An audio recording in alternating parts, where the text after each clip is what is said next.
Bonjour à tous. L'histoire d'aujourd'hui s'intitule « Une souris à Paris » par Barbara Martinez aux éditions Calicéphale.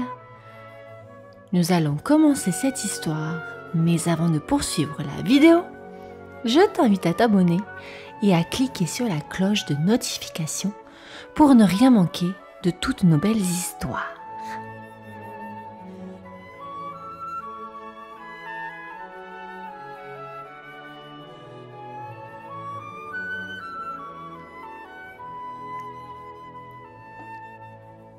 Demain matin, je m'envole de la colline pour un grand voyage. Un très grand voyage qui me mènera jusqu'à Paris. Venez nombreux pour mon départ. Votre amie, la souris. En effet, depuis des jours et des jours, je fabrique en secret une montgolfière. Ce drôle de ballon va me faire voler dans les airs. De ma petite nacelle, je vais pouvoir observer la terre et le ciel. J'ai hâte de m'envoler au milieu des nuages. Je suis très émue de vous voir tous réunis pour assister à mon départ. Monsieur Lapin, Monsieur Chat, Monsieur Hérisson et Madame Tortue, vous m'avez salué avec joie. Peut-être vais-je vivre quelques mauvaises aventures, mais qu'importe, ma curiosité est trop grande. De nouveaux horizons m'appellent.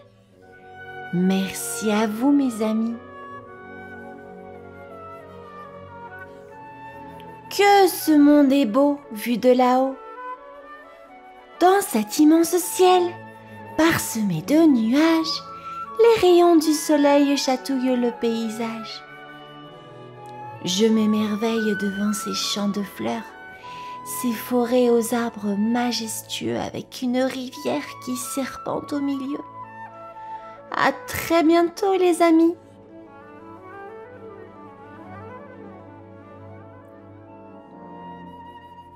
Mes chers amis, depuis quelques jours, mon petit ballon suit un large fleuve qui traverse les prairies. J'ai pensé qu'il s'agissait peut-être de la Seine. Alors,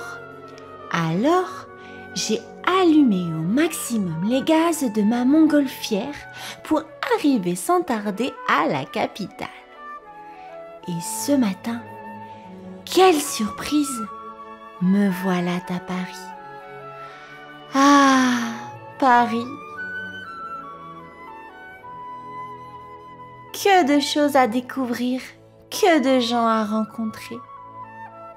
Les premiers Parisiens que j'ai vus sont bien étranges.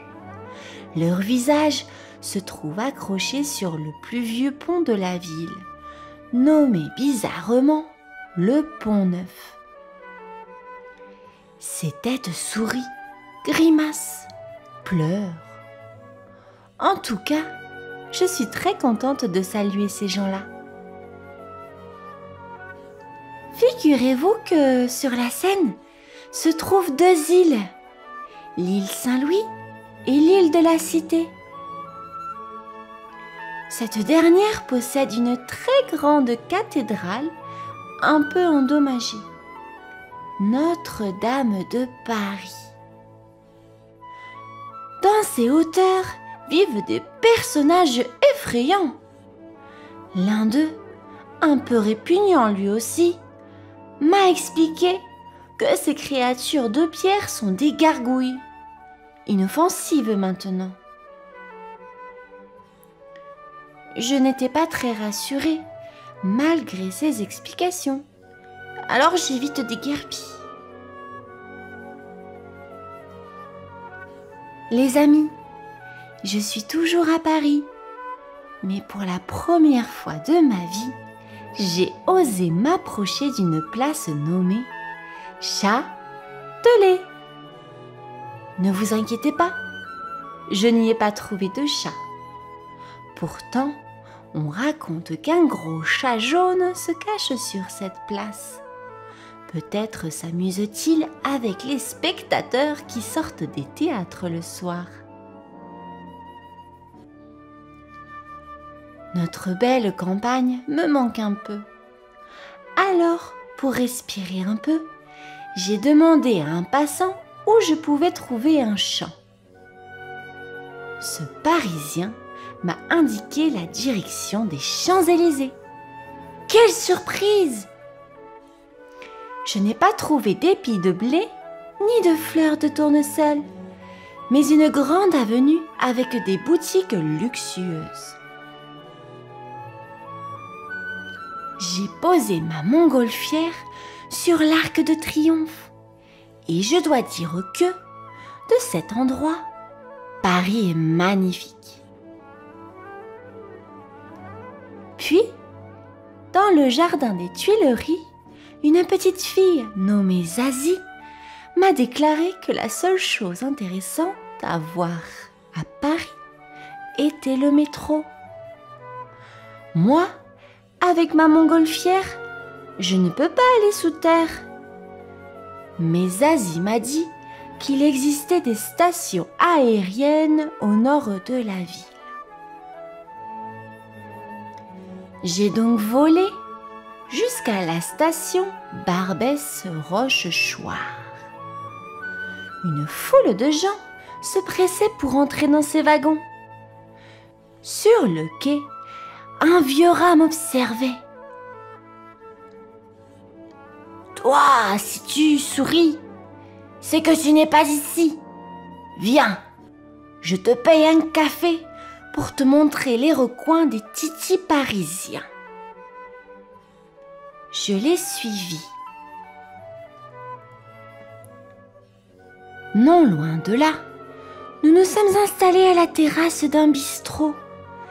Les cafés sont les lieux parfaits pour regarder passer les gens pressés. En buvant tranquillement une noisette, ce rat de ville m'a décrit la plus belle colline de la ville. Elle s'appelle la butte Montmartre. Elle possède une vue incroyable sur les toits de la capitale. Des peintres y dessinent et des touristes s'y promènent. Demain, j'irai moi aussi m'y balader.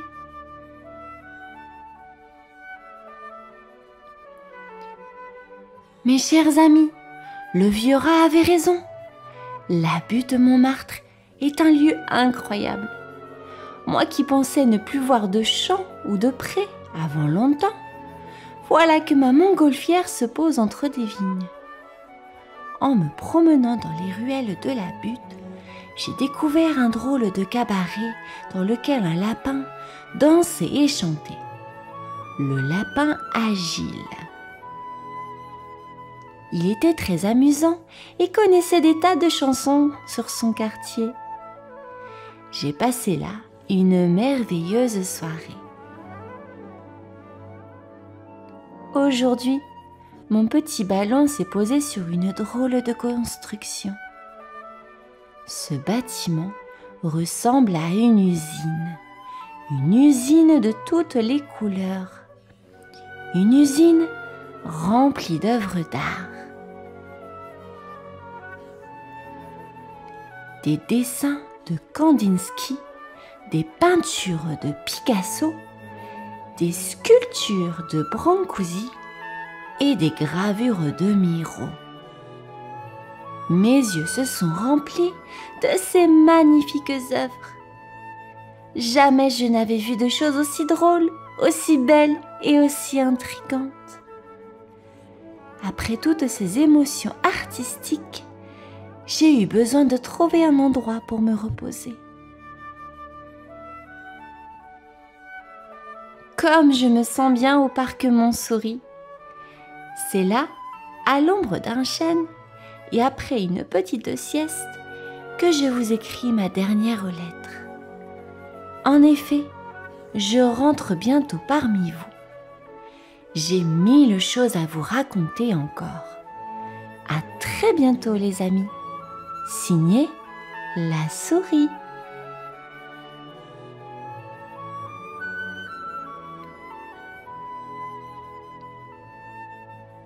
très chère souris, tes lettres et tes récits de voyage nous ont donné l'envie et le courage de te rejoindre. Durant ces derniers jours, nous avons fabriqué notre propre montgolfière pour venir aussi à Paris. Nous serons tous réunis pour voler ensemble au milieu des nuages et découvrir de nouveaux paysages. À très bientôt, signé le hérisson, le chat, le lapin et la tortue.